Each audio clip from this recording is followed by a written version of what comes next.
এক যুবক তার দাদাকে জিজ্ঞেস করল, দাদু, প্রযুক্তি ছাড়া অতীতে কিভাবে বাস করতেন? স্মার্টফোন ছাড়া, কম্পিউটার ছাড়া, ড্রোন ছাড়া, ইন্টারনেট ছাড়া, বিটকয়েন ছাড়া, টিভি ছাড়া, এয়ার কন্ডিশন ছাড়া, গাড়ি ছাড়া। ছেলেটা বলেই যাচ্ছে। দাদা বললেন, থামো থামো, বলছি।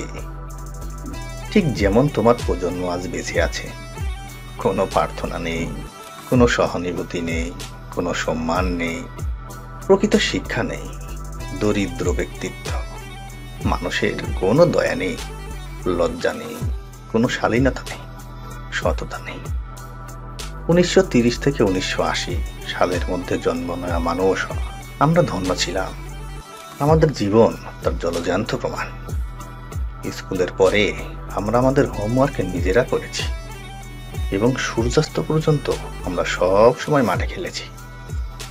আমরা বাস্তব বন্ধুদের সাথে খেলেছি, ভার্চুয়াল বন্ধুদের সাথে নয়। যদি আমাদের তৃষ্ণা পেত, তাহলে আমরা ঝর্ণা, জলপ্রপাত থেকে ফসেট ওয়াটার পান করতাম, মিনারেল ওয়াটার নয়। আমরা কখনো চিন্তিত হই না।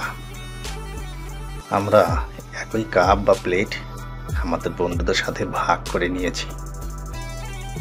প্রতিদিন রুটি পান্তা খেয়ে আমাদের কখনো ওজন বৃদ্ধি পায়নি। খালি পায়ে হেঁটেও আমাদের পায়ের কিছুই হয়নি। সুস্থ থাকার জন্য আমরা কখনো ফুড সাপ্লিমেন্ট ব্যবহার করিনি। আমরা নিজেদের খেলনা নিজে বানিয়ে সেগুলো নিয়ে খেলতাম। আমাদের বাবা মা ধনী ছিলেন না, তারা আমাদের ভালোবাসা দিয়েছে, বস্তুগত উপহার নয়। আমাদের কখনো cellphone, DVD, PSG, game console, Xbox, video game, PC, laptop, internet, chat ছিল না। কিন্তু আমাদের প্রকৃত বন্ধু ছিল। খেলার সময় আর বাইক চালানোর সময় আমরা কখনো হেলমেট পরি নাই। আমরা আমাদের বন্ধুদের আমন্ত্রণ ছাড়াই পরিদর্শন করেছি এবং তাদের পরিবারের সাথে খাবার ভাগ করে নিয়েছি, উপভোগ করেছি। পরিবারের সাথে সময় কাটানোর জন্য বাবা মার কাছাকাছি বাস করতে। সাদা কালো ছবি হয়তো আমাদের কাছে ছিল, কিন্তু এই ছবিগুলোতে রঙিন স্মৃতি খুঁজে পাবে।